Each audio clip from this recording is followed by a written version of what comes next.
Welcome back. I'm here today with Natasha Nazerali. She is a practitioner and educator who guides individuals to awaken their true power through spiritual and biological connections.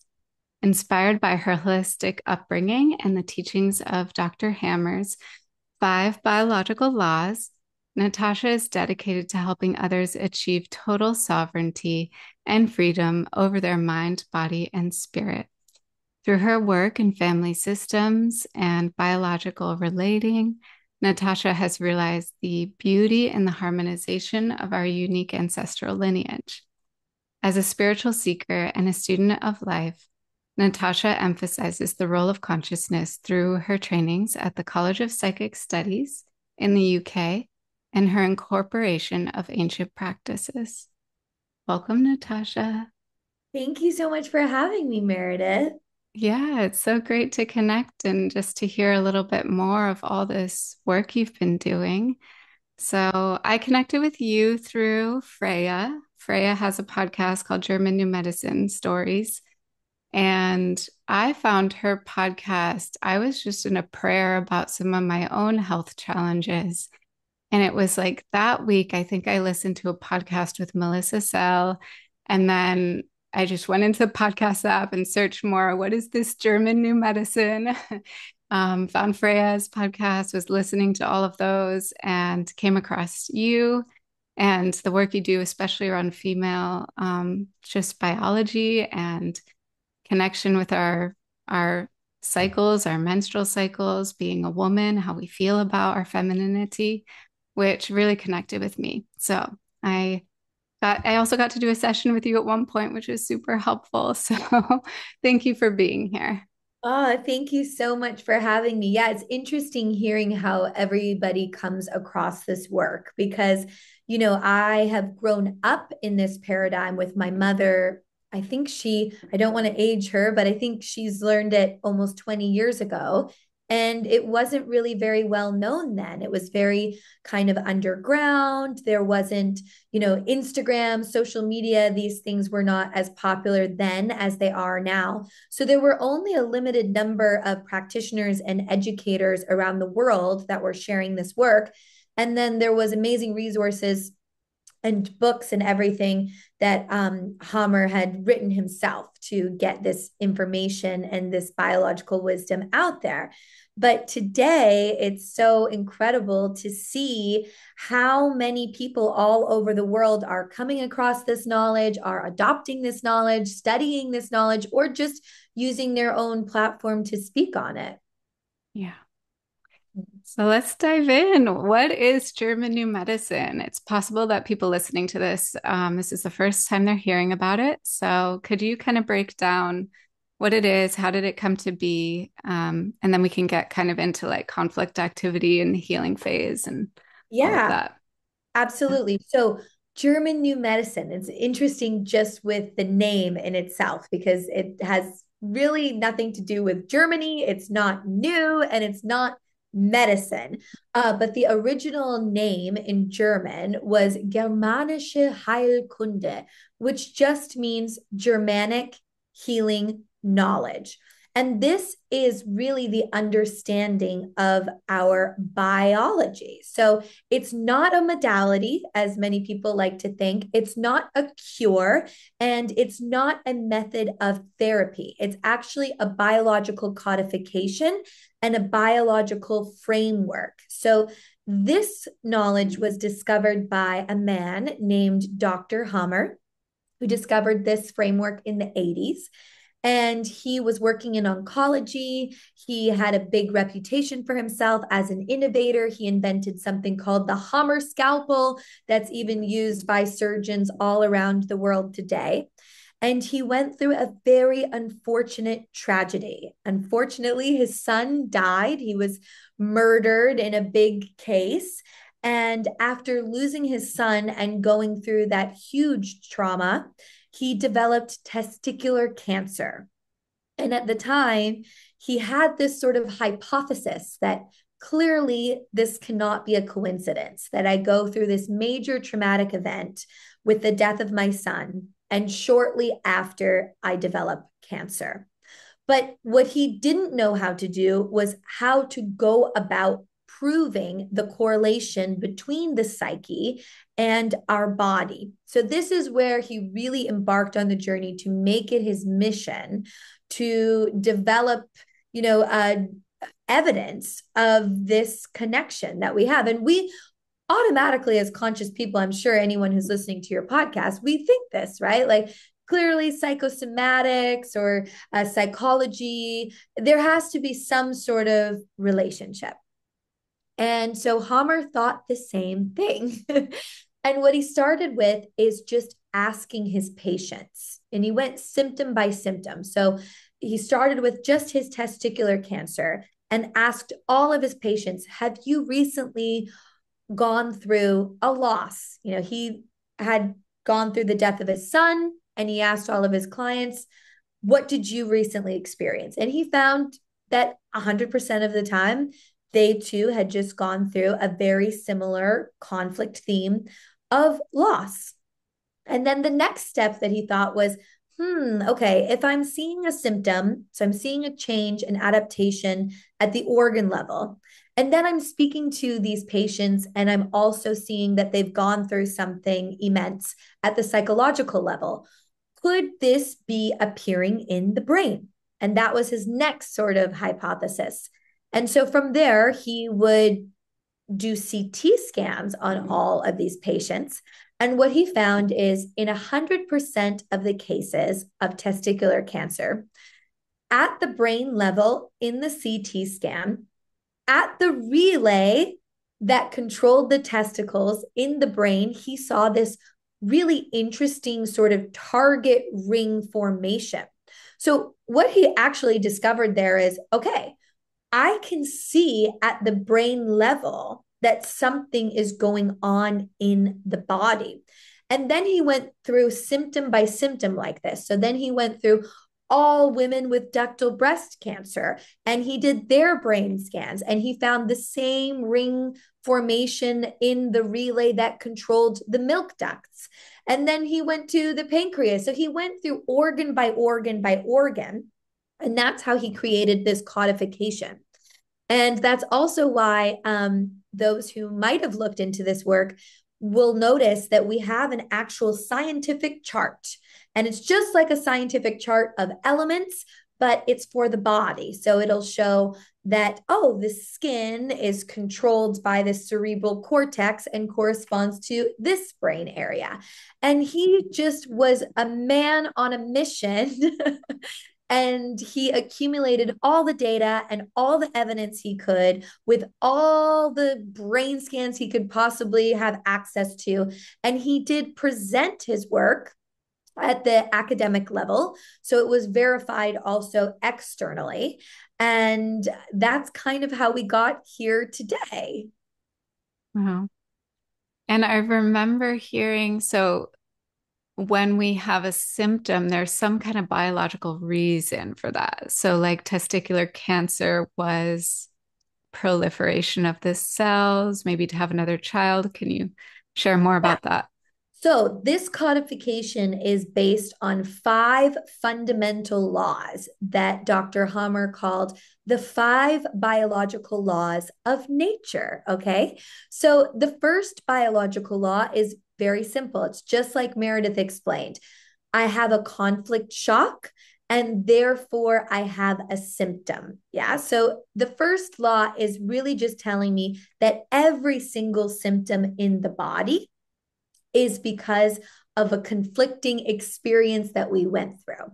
And a conflict shock is any sudden, dramatic, acute, unexpected event. So, for Dr. Hammer, it was the sudden, shocking death of his son. For somebody else, it could be, oh, I just found out today I lost my job. And it can even be as minute as, oh my gosh, I slammed on the brakes and almost hit the car in front of me. So, anything that catches us off guard creates an impact at the psyche and the brain and the organ level. So all things are happening simultaneously. That's the first law. And it's really the one that we kind of know in the holistic community that the body keeps the score and nothing is random. And clearly, my body is reflecting and showing something to me that's in a mirror of what it is I'm experiencing.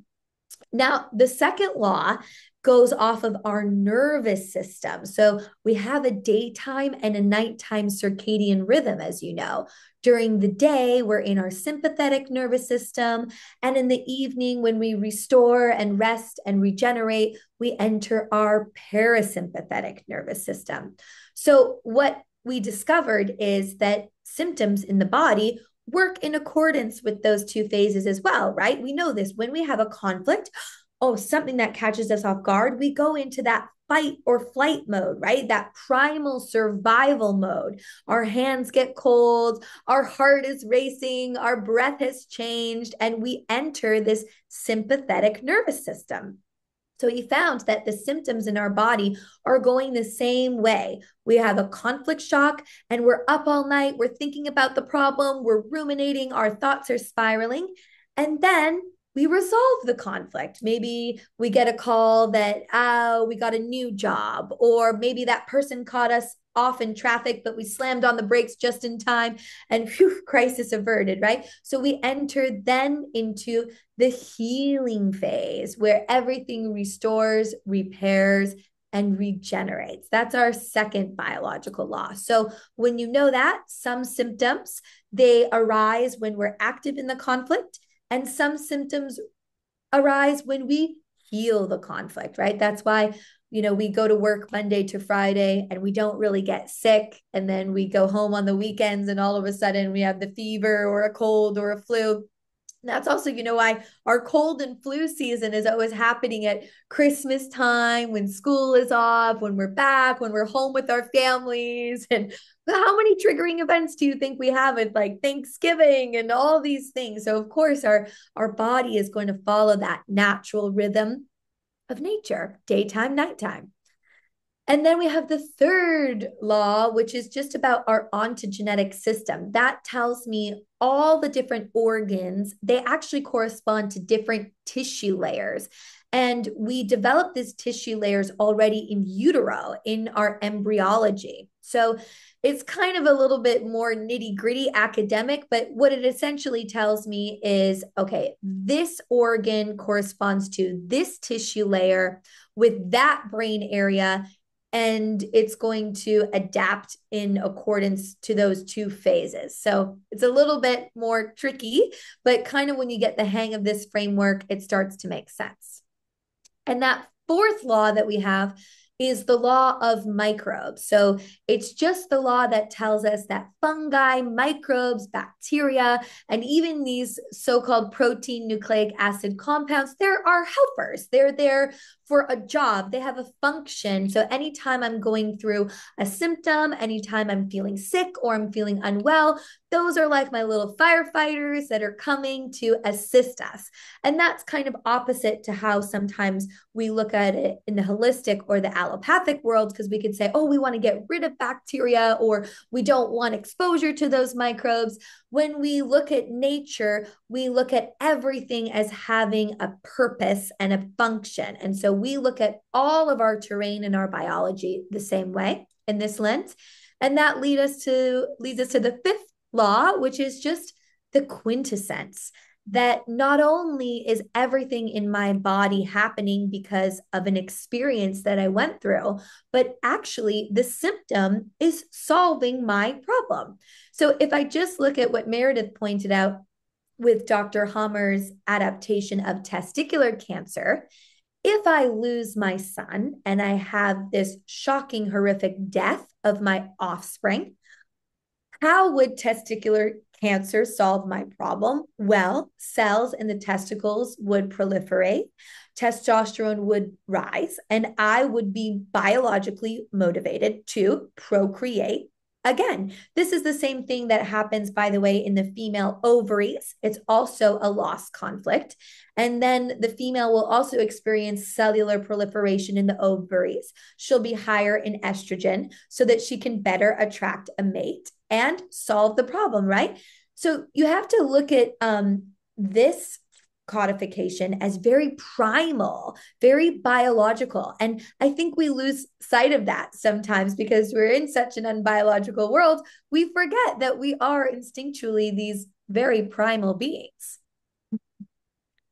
And I think most of us, when we have difficult symptoms, we're feeling like my body is going against me. Why is my body doing this? But this like reframes all of that of your body is absolutely trying to help you and doing everything it can and going into overdrive. Absolutely. And I would say, even in our more conscious, holistic communities, I think that's where we still go astray. Because, yes, we're bringing in the psyche and psychology, and science is now admitting that, yes, there is a correlation between, trauma or our psychic sort of awareness, perception, and symptoms in the body, but then we still demonize it, right? Then we still get a symptom and we still think something is going wrong, something must be bad, or maybe it's now my diet, or maybe it's the toxins. But what this is really showing you is a very liberated gnosis understanding of the truth of my own divine nature, because it's showing me that no, my body is just adapting. My body is creating the best biological response for me to help me overcome what it is that I'm going through. Mhm. So let's break it down a little bit. Like conflict shock happens. I also remember hearing that emotional isolation is usually connected with that. Anything else you want to add about the conflict shock? Yes. So the moment of the conflict shock, I am going into that first phase of sympathicatonia. So my whole biochemistry is shifting. I'm going into my primal survival mode. Yeah. And it's balance. So the longer I am in that conflict activity, the longer the healing phase is going to be, right? And this follows the law of the universe, of nature. For every action is an equal opposite reaction. So our biology is going the same way. When I enter in that state, I'm shifting at the biological level, and I'm having cold hands, my heart is racing, my breath is changing, I'm ruminating, I'm not sleeping, I'm up all night. So I'm having this shift.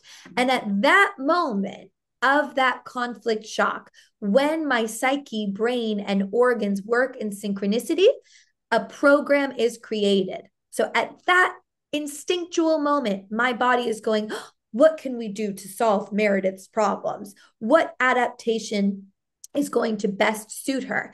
And that adaptation is going to be based upon my perception.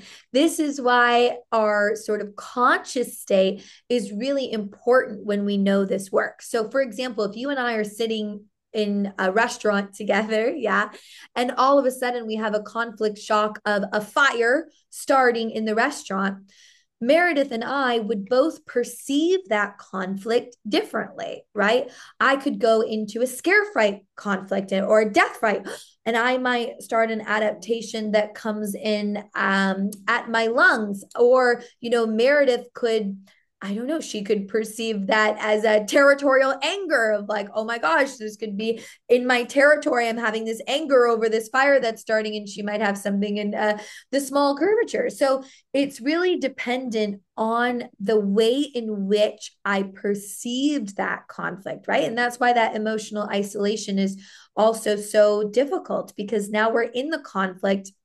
I've built this whole perception narrative around what this story means for me. And now I feel incredibly isolated. So that's that first phase. And then I go into resolution. So maybe we put the fire out, yeah. And then we go home, and all of a sudden I get sick. So maybe I have bronchitis and I have a really bad cough because I had a scare fright. And maybe, Meredith has this indigestible morsel territorial anger and her stomach is hurting and she's vomiting and she's purging. Yeah. And she's going into that restore and repair and regeneration. And ideally, we come out of that, we let our bodies do our thing, and we go back into harmony, and our organ is even better than before. But what happens with chronic conditions is the same conflict keeps coming up over and over and over again in our life. And so we get re-triggered and re-triggered and re-triggered, and the program runs and runs and runs and runs and runs. And now we have what allopathy calls a very chronic condition, right? Yeah. So we have to get really into the psyche and how are we getting re-triggered and what's happening with our thoughts and all of those pieces. Hmm. Um, Yeah. so I understand that most of the time the symptoms come up in the healing phase, correct? Yes. Okay. So the conflict happens, and then at some point, something happens that allows the body to relax. There's some kind of resolution. I thought we could give a few examples here. Like, Yeah. Well, since, yeah, I work with women, let's talk about, one of our favorite beloved organs, the breast, because that's a really good way to sort of highlight the differences of why some develop symptoms and conflict activity and some in the repair phase. So, breast cancer is such a major topic for so many women. It's kind of ingrained in us that we need a mammogram and we need to be aware and we need to do a self examination, right? And even just as an organ at the biological level, it's such a representative of our fertility, right? We're nourishing our children, our offspring through the breast. It's quite sacred, wouldn't you say? Yes. So let's use it as an example to kind of highlight what Meredith is trying to sort of explain here. So, the most common type of breast cancer is ductal breast cancer. And if we're looking at the milk ducts, that's going to be a conflict of separation. So the milk ducts are controlled by the cerebral cortex. It's ectodermal tissue.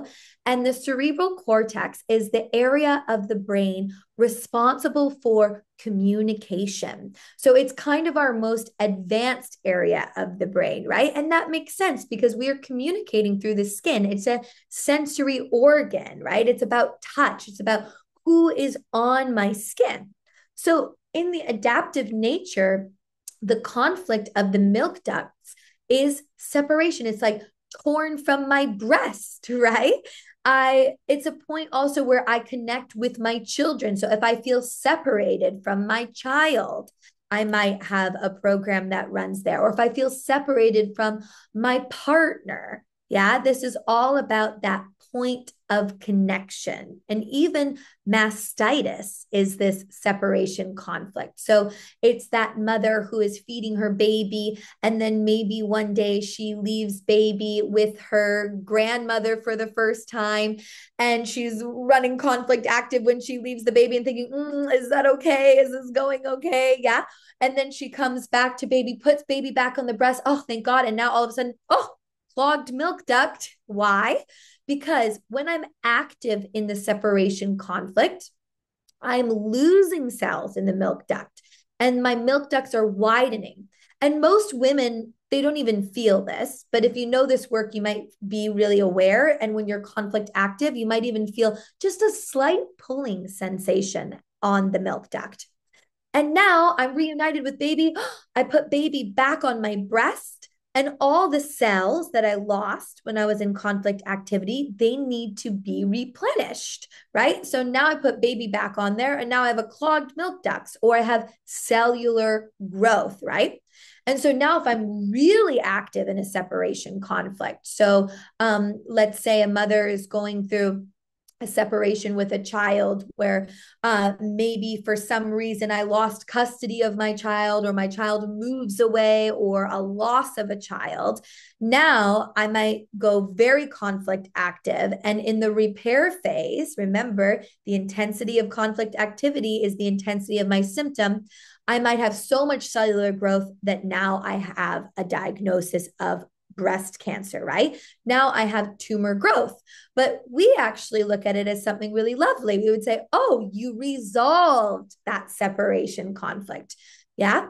And it can also have the nuance of I want to separate, right? And many mothers experience that during breastfeeding of like, oh my God, my baby is attached to my breast and I just can't handle this. And I have so many things to do and I want to separate. So that could be the nature of the theme too. Or, you could have a breast program and the milk ducts running on your partner's side because you would like to be separated from your partner. So think of this theme of separation through it's either the touch that I'm missing, right? That I'm feeling separated from, or it's the touch that I would like to separate from that is unwanted because it's that sensory organ. So, our largest organ in the body, the skin, is also that separation conflict. Okay. So, with the milk ducts, in conflict activity, I'm not having a symptom. I'm not even noticing it. But now I enter the repair phase, and now I have tissue growth in my ducts. And I go, oh my gosh, I might have breast cancer. And I go and I run to get a mammogram and a biopsy and X, Y, and Z because I have this abnormal, irregular growth.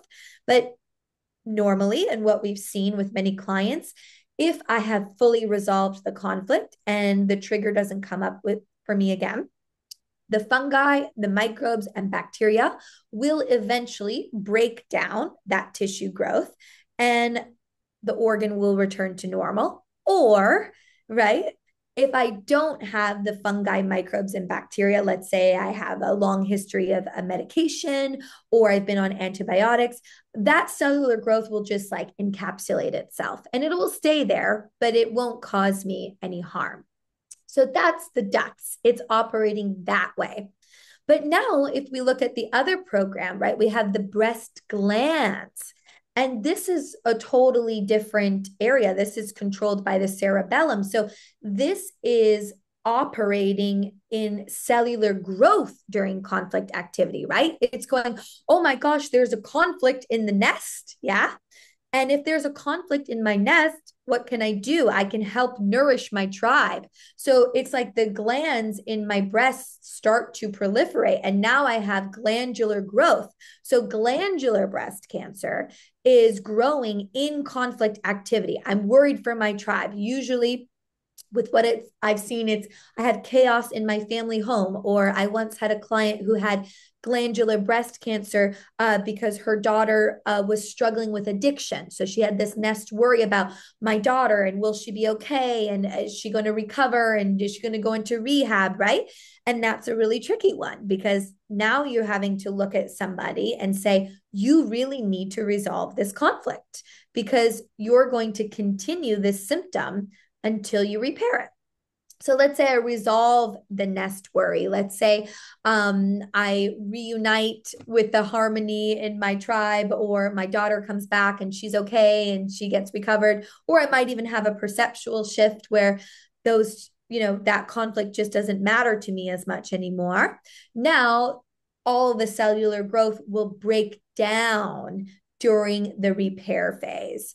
So they're kind of operating in those two ways. That's why when somebody comes to me and says, oh, my friend has breast cancer, what should I do? My first question is always, well, what type of breast cancer? Because we need to know. If it's ductal, I would say, congratulations. Yeah, she felt separated and she feels united again.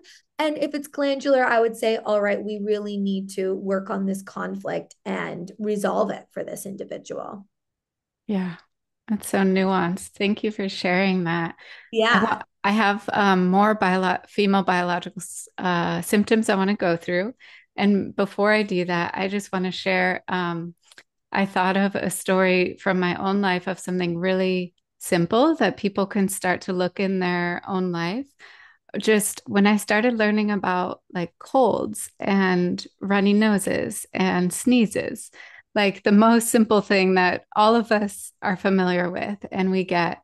Um, I had this one experience recently where a friend took me down to this natural hot spring that was like right on the edge of the ocean. And it was like warm water and beautiful. But it was only available during like a new moon when at a certain time it was at night and it was like a straight drop down to go to this hot spring. And so we're like going down. I'm on my hands and knees at different points, like getting down through all these rocks. And then you get to the bottom and there's the ocean, and is the waves going to be okay? And it's kind of like a cave. And so we had the hot spring experience. And then again, going back up, I'm like on a cliff. It's dark. I have a flashlight. I'm having to look for all these handholds and rocks. And I didn't think much of it when I was going through it. But when I got home, I took a bath and my nose just like runny nose. So no other symptoms. It only lasted for like an hour or two, but I just kept blowing my nose. And I was like, huh, I think I was sniffing for danger or Yeah. something was, yeah, I was conflict active. And it was so cool to see it so clearly like that. Yeah. But I notice that now all the time. If I get a dry nose, a runny nose, like what stunk or where was I sniffing for danger? Yeah, Right. so Meredith is talking about the sinuses, which is our stink conflict. That's also controlled by the cerebral cortex as well, that area responsible for communication. So, what's happening is when she's going down to the hot springs and thinking, oh, this stinks, I like to call it like the annoyance or the frustration, like, oh, I'm going to have to go all the way down here. She's losing cells in her sinuses so she can better sense her environment, right? If I'm active in this conflict, I can better sense the environment around me. Yeah. And then she goes to the hot springs, everything's fine, and she comes home. And now, with the cellular ulceration that happened in the conflict activity, so because she was losing cells, now when she comes home, conflict is over, rest, repair, restore. All the cells that are lost are replenished with our little helpers and our microbes. So now what do I have is I have this really stuffy nose. And that sneeze, yeah, that's what we call the epicrisis. That's the real acute point of our healing, right? That's that real intense, juicy part of any so-called illness, when we have a fever or when we finally vomit or when we purge or when we sneeze, when it gets really, really intense. And then, we finally do. And then we feel a little bit better. So that's when we know, okay, I'm out of the woods and I'm getting back into my regular harmonious state. But yeah, when you know this work, it's like you kind of become psychic because you look at someone who just sneezed and you're like, oh, what were you so frustrated about? Hmm. It's been so helpful and also so freeing to not always be thinking about, oh, so and so's viruses and contagion and all of that. And just like, wow, maybe my own body is going through a conflict and then finding resolution. Yeah. And I think also what's important to note too is, some people come across German new medicine and then they think, oh, this is the cure. But it's tricky because this work is about you yourself having to be your own healer. And I find through my own journey with it, it's also about building resiliency within my own psyche. So, when I have a symptom that's chronic, like for me, I run a lot of skin programs. So that's also separation. Yeah. And I might have something, where it's like I move away from my family and I start to get, chronic little rashes. So I'm feeling separated and then I resolve it. And then I'm feeling separated and then I resolve it. That's when you get that like real psoriasis patchiness because you're going active in the conflict of feeling separated or wanting to separate. And then maybe you're reunited with your family and you resolve it. And then you get the rash, right? All the cells replenish. And now my skin gets red and it gets a flare up. But then I go conflict active again. So that's why it's almost like we get that itchy flakiness because we have this split energy of the conflict going in and out, in and out. We're being re-triggered and re-triggered and re-triggered. And so sometimes it's easy to think, oh, if I just know this, it'll go away. And yeah, it can be so. Some people I've worked with, they just become aware of it and they have this aha moment and it sort of like breaks the spell of their triggers and it goes away. But for other people, this is their sort of psychological story that keeps coming up and up again. And I think that's okay because I believe spiritually and through a conscious evolution standpoint that we're meant to work through things and build resiliency. So if I have symptoms that come up in the body, some people have indigestion issues a lot, they're like, oh, everything I can't stomach. And that track comes up for them a lot. And just because they know this work doesn't mean that the symptom goes away, but they have the awareness of it. Thank you for all of your explanations. They're so thorough and helpful.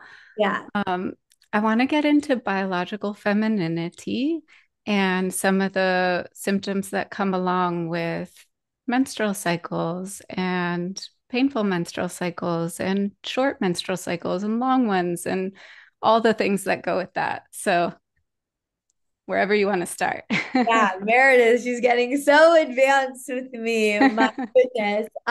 Yeah, so let's start with sort of the alpha. So what Dr. Hammer found through all his brain scans is that in biology and in nature, we have an alpha female and an alpha male. And we know that, right? We've studied this.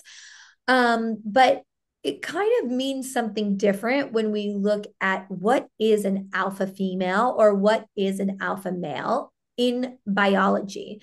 And alpha just means first, right? It's just the original construct. So the alpha female and the alpha male, I like to use the analogy of it's like Adam and Eve. It's the original divine primal human as God, the universe, whatever you want to call it, created. Yeah.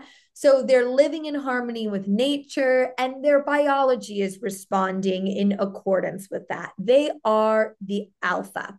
So when Homer was going about all of his accumulation of data and looking at the CT scans, right, he would see, oh, all these conflicts are registering at the brain level and they're creating all these adaptations. So the alpha female or the alpha male would have to be the one that doesn't have these conflicts, right? That are changing and adapting them. And he specifically looked at the brain area of the temporal lobe. So the temporal lobe is a brain area where when I'm getting a conflict, not only is my biology adapting at the organ level, but I'm also having a biochemical response through my hormones. Okay. So he found that the alpha female and the alpha male are the ones that don't have any conflicts in the temporal lobe. So they don't have any conflicts that are changing their biochemistry and their hormones. So they are kind of like the original one. Is that kind of making sense? Mhm. Okay. So then he found something really interesting and he examined all these alpha females and he found that they have a 28-day menstrual cycle that is pain free. All right. So 28 days makes sense because our menstrual cycle goes in accordance with what planet? Mhm. The The moon. moon. And how long is the moon cycle? About 28, 29 About days. 28 and a half, 29 days, right? So wouldn't it make sense that the alpha female, she would have her cycle in accordance with nature? Yeah. And that's also why, by the way, when us females get together, we have this phenomenon of our cycle syncing up, you know? Well, what's happening is we're getting together as females, we're sweating and we're secreting through our sweat glands. And then it's actually like super magical and mystical when you think about it. It's like in this invisible level of the matrix, yeah, we communicate with each other through these molecules and our cycles sync up. They will actually sync up to the most feminine one of us, which is just the female that has the most estrogen. And it has a biological purpose. Why would females sync up?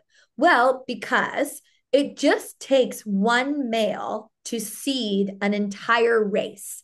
So if you look at a wolf pack, when the alpha male leaves to go on his hunt, if he comes back and all the females in the pack, if they ovulate at the same time, we now have the best chance at producing the most offspring, right?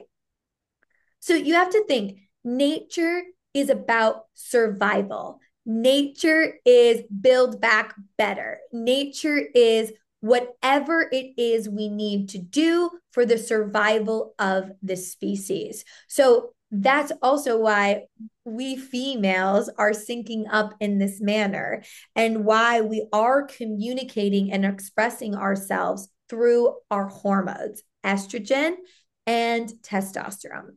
So that alpha female, she's the most feminine one. She's very fertile. She's having a harmonious 28-day cycle.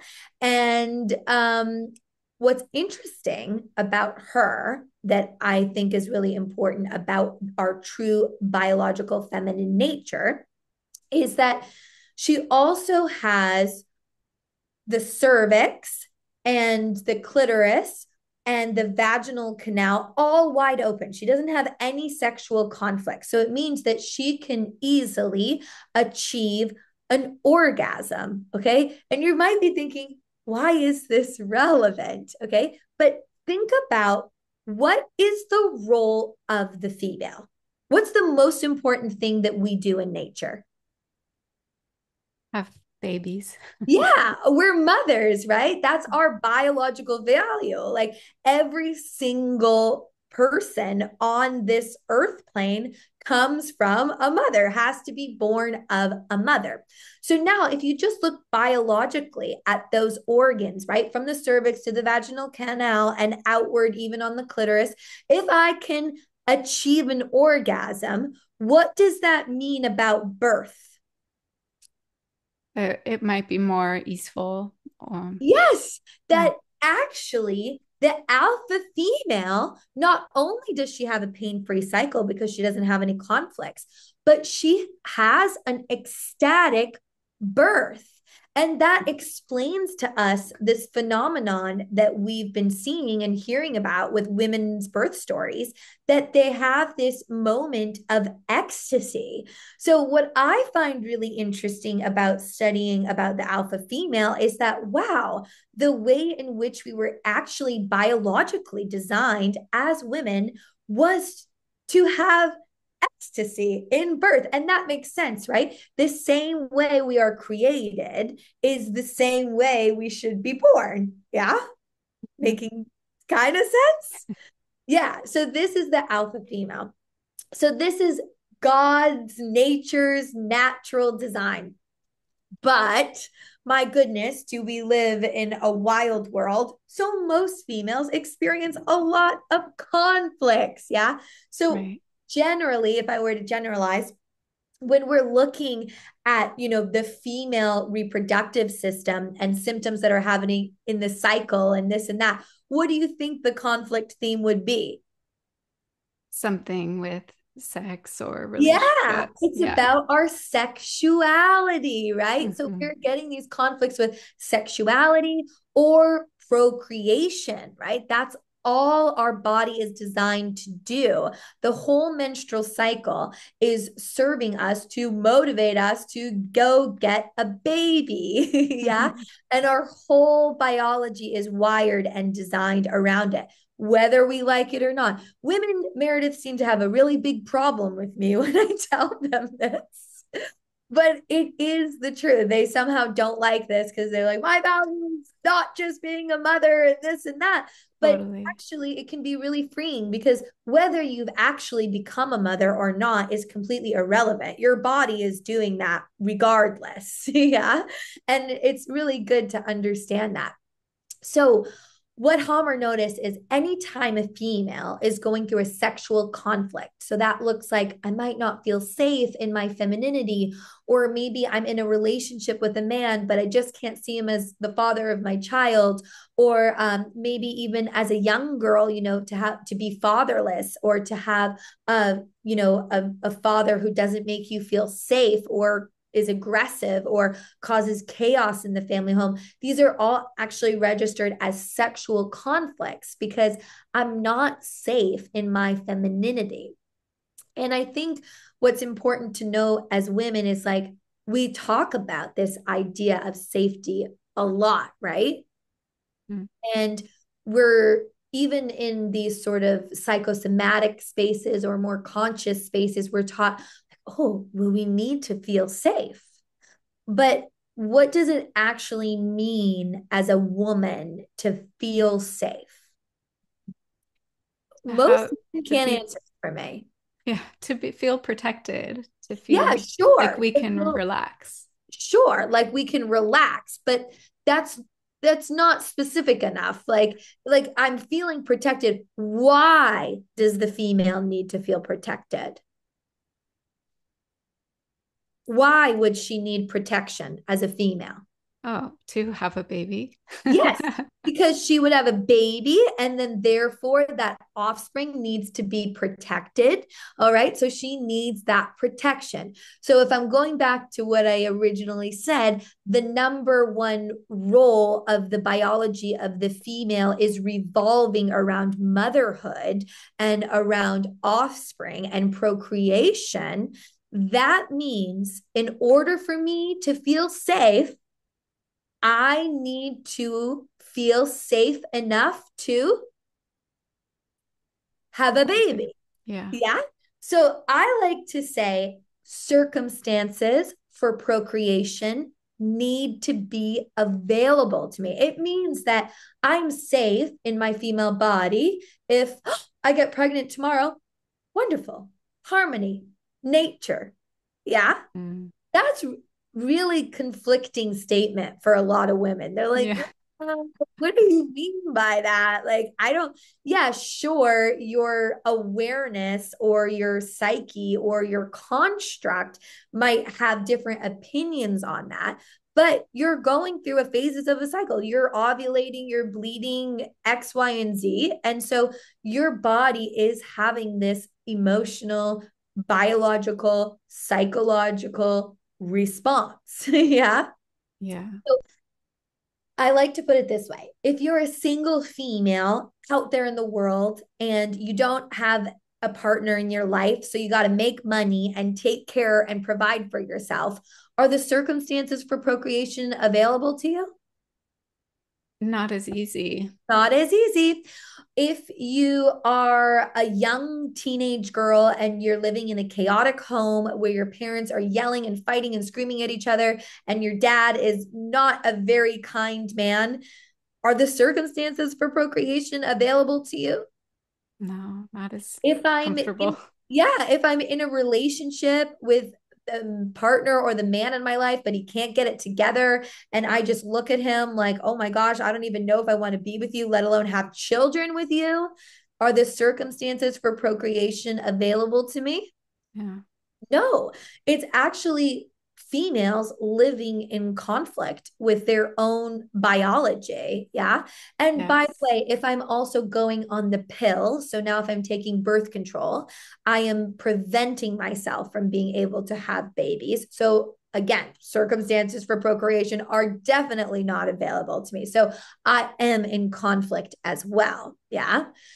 And now what happens is my biology is wise, okay? This divine biological system is highly intelligent.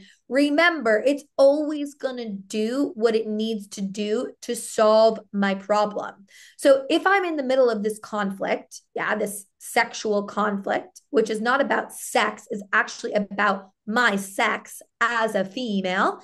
If I am active in that conflict, my body is going to be very intelligent and say, what could we do to solve the problem? Oh, I know. Let's change her hormones. So let's lower estrogen and let's increased testosterone because if she's not safe as a woman to procreate, she needs to go out there, protect, and provide for herself.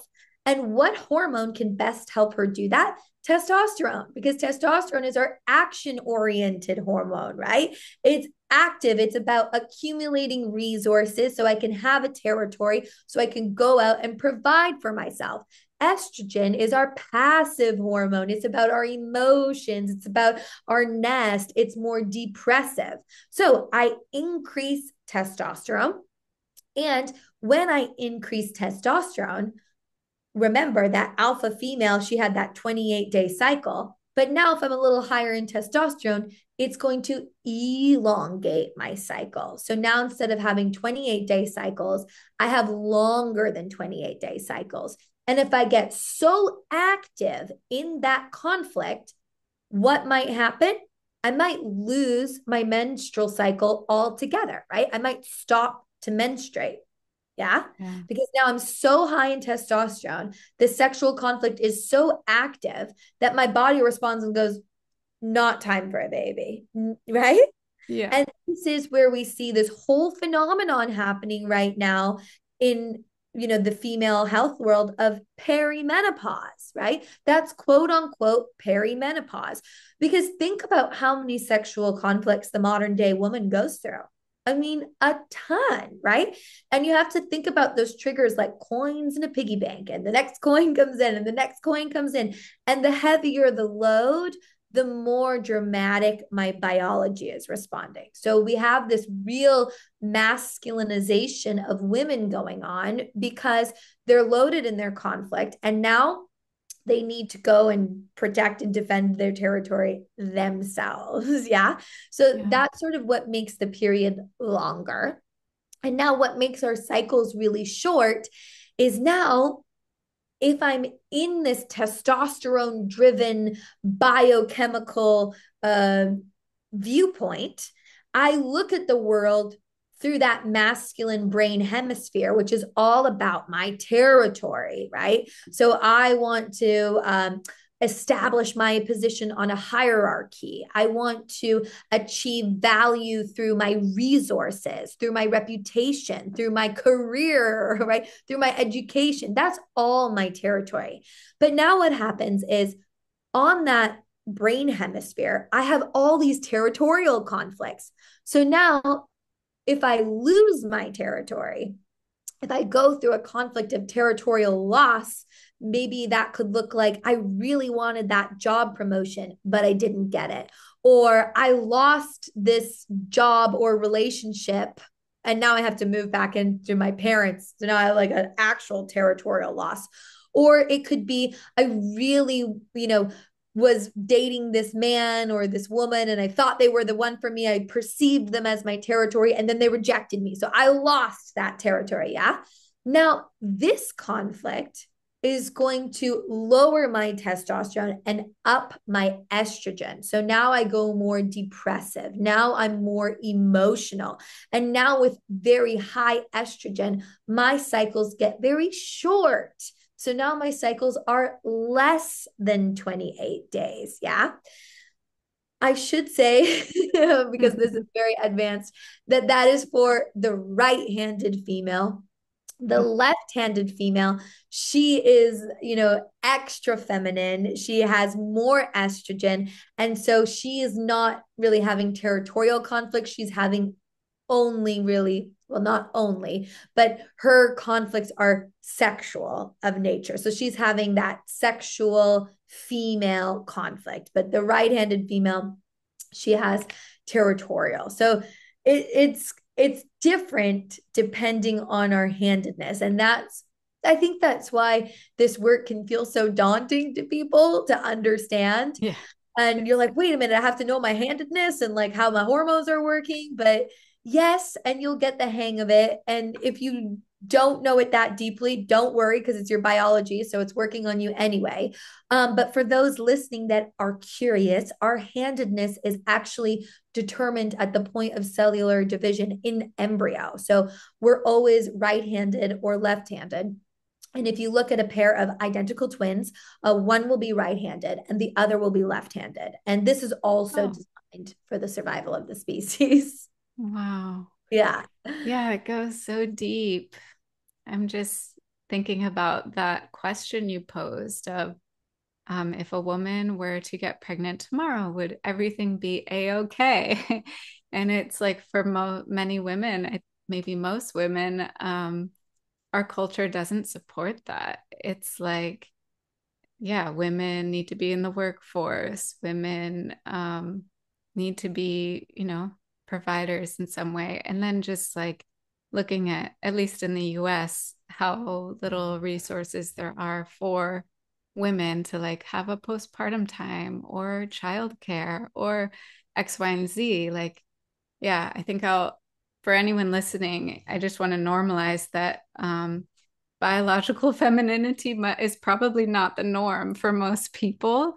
We are facing a lot of conflicts just from our culture and things that, we didn't necessarily decide. It's just how things are in this culture that we have grown to be in that's so focused on productivity. Yeah, and it really truly takes a village, right? And even if you look at the female who's never had a desire for children, that's a conflict too. And that's the one that really women get really mad at me for saying, but if you understand biology and you understand how the hormones work, right? When you're ovulating, you're having a biological response. Yeah. And you're like, I'm ovulating. And your hormones are communicating also you can procreate and get pregnant. So, the female who does feel safe, who does feel harmonious, of course she's motivated to become a mother and she wants that and she desires that. By the way, our biology, like women can hear higher frequency than men, and that's because they need to hear the sound of a baby crying.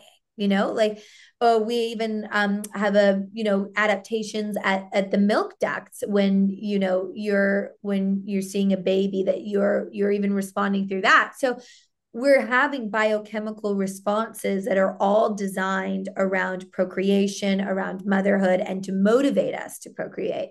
So if the female says, like, I've never had a desire for children, I've never looked at a child and felt like, baby fever, I want to hold that baby in my arms. Like, of course, we would never survive if we didn't have that motivation. If a mother didn't look at a baby and want to immediately grab that baby and put her in her arms, I mean, the species would just never go on. And the same thing is for men, too. Men have a biological motivation to procreate, too. So if a man didn't want to become a father, that would also indicate that he had some kind of conflict that he experienced.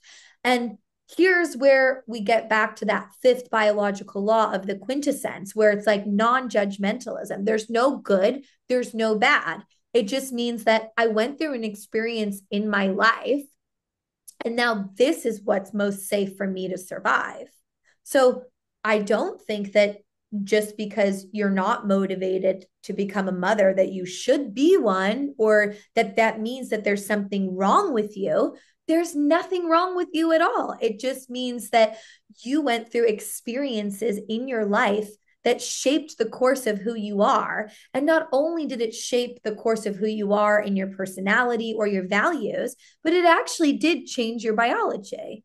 And I think that's maybe a better, easier way to like wrap your head around it. Yeah, Yeah. yeah.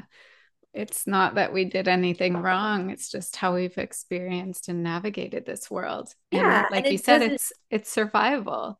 Totally. Like It for doesn't mean someone that to the woman who doesn't have a baby or anything like that, that there's something wrong with her. I mean, I'm speaking as an educator, and I'm not married and I don't have children yet, I should say. So yes, am I living kind of anti-biologically? Yeah, sure. I am. I'm a woman in the modern day world. So, I'm speaking from the choir here. yes. Yeah. Yeah, and so German New Medicine is this way that we can just start to look at like a framework, a system, how our biology is. And then when it comes down to the actual finding of the conflicts, then we really have to ask those harder questions of like, what needs to change in my life or what needs to change in my perception to create some healing from this. Anything you want to share on that? Yeah, Oh, so what Hammer was very sort of purist on is always try and find a biological solution. So, for example, for that female, what would be her biological solution?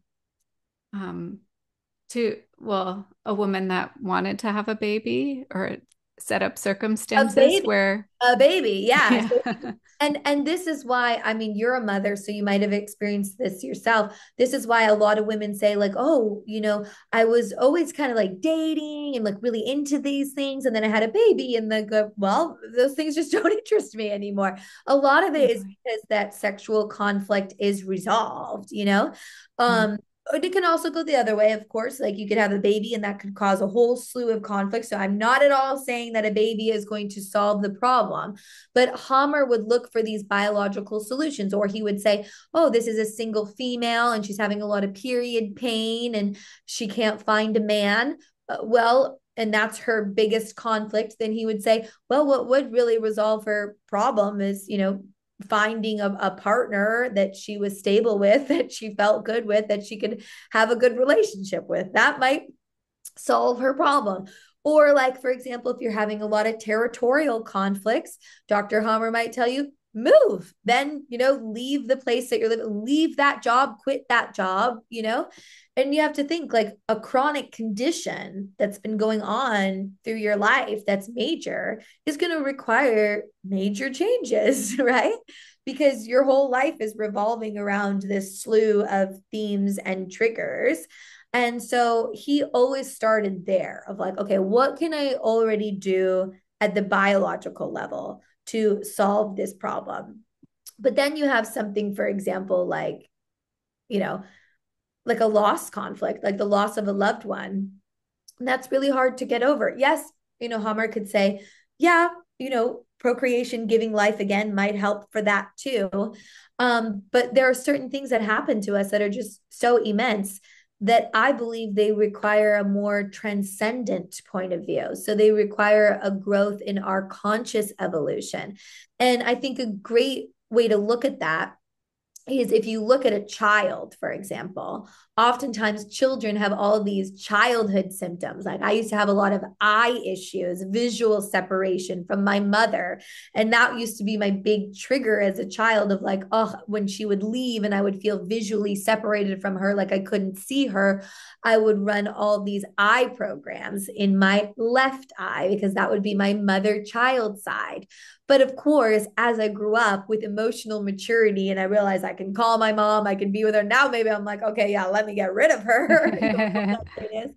That's not so much of a conflict for me because through my emotional maturity, that just doesn't matter, right? And so maybe take that example and try to use that in your own life. And Hammer would always say, the conflict is over when you can really laugh at it. When you're like, oh my gosh, that thing that worried me, that felt so stressful before, I can just relax and have a good laugh about it now. So helpful. Mhm. Well, I could probably talk to you all day, but I think we are going to start to wrap. And I tell us, like, if people are just wanting to dive in, learn more, what work are you doing in the world right now? How can people find you? All of that. Yeah, absolutely. So, Dr. Melissa Sell and I, who is an amazing GNM educator and practitioner, we have an 11-week course program called The Biological Woman.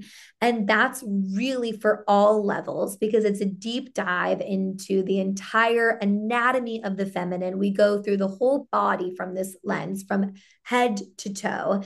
And it's really also a great community of women because we take around 30 or so women at a time. Like we try to be very mindful on not over expanding the cohorts so that you have real time to share about how this work is integrating into your life. And it's just been such an amazing course to host and to run. So I love doing that. We'll have that up again this October 2025, and then we'll probably do another round in the new year.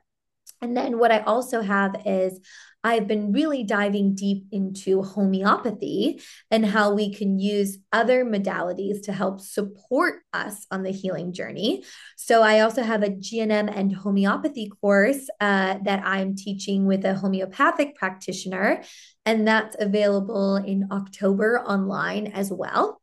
And then because I'm so passionate about this community, I make sure to do one in-person event every season. So at the end of September 2025 in Ohio, we have what's called the GNM Weekend. And that's a conference where we bring educators from all over the world to come in, and people can buy tickets and they come and they nerd out with us and they meet other like-minded community members, and that's always just so lovely. We do that once a year, but I always make it a point to have some kind of in-person workshop, something going on every season. So if you follow me, you'll be able to stay in the loop on those items, and that's what I have personally coming up. And then I always work with clients one-on-one. But wherever you're at on your learning journey, I just encourage you to start to learn the basics. And there's so many free resources out there. There's learninggnm.com. Dr. Melissa Sell has awesome YouTube videos, and you have the scientific chart and the works actually written by Hammer. Those are available as well. And those are great places for you to just be able to start learning this information all on your own. Awesome. And I'm happy to include those links so people can access them easily. Yeah. Um, so we shared a lot of information today. If we were to just synthesize and offer some closing words, anything you would say to people listening? Well, lately I gotta say, Meredith, something that I've been like diving deeper onto my spiritual and conscious journey is that I truly have become aware that the real fabric of our biology is all rooted in love. And that what makes truth so great, and like truth, just as GNM is to me, when I found this and I studied this, it just felt so, oh, this is the truth. This is nature. This is how biology works. To me, truth is what is boundless. So, learning this work, integrating this work, understanding my body through this work was liberation for me, because there's so much out there. There's information overload on health and X, Y, and Z. But I find so much of it just doesn't resonate because it's terms and conditions, and it doesn't have that boundless liberation like the understanding of this framework does.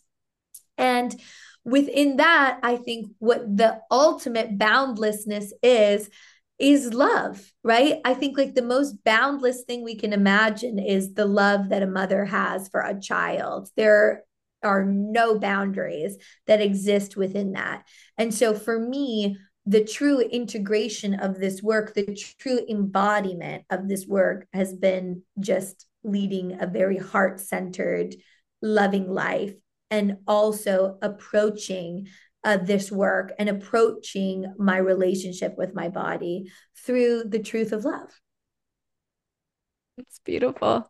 I'd love to just close with a prayer. If we want to just close our eyes again and just bring that into our hearts, that essence of love and self-compassion, and wherever you're at on your journey, any trials you faced, any health challenges, any difficulties in your relationship to your femininity, just remembering that you're not alone, that there is so much available, and that when we really attune with our bodies and our intuition, that we are led to new possibilities, new answers. May we just continue to walk with trust, trust in the mystery, trust in what we don't know, just letting go, surrendering, and also opening to just new possibilities of coming into that empowerment and understanding our bodies and how they work and what they were really designed to do. So, with so much gratitude for you, Natasha, for sharing your wisdom today, just a little bow. Thank you. Blessed be. Namaste. Thank you for this time.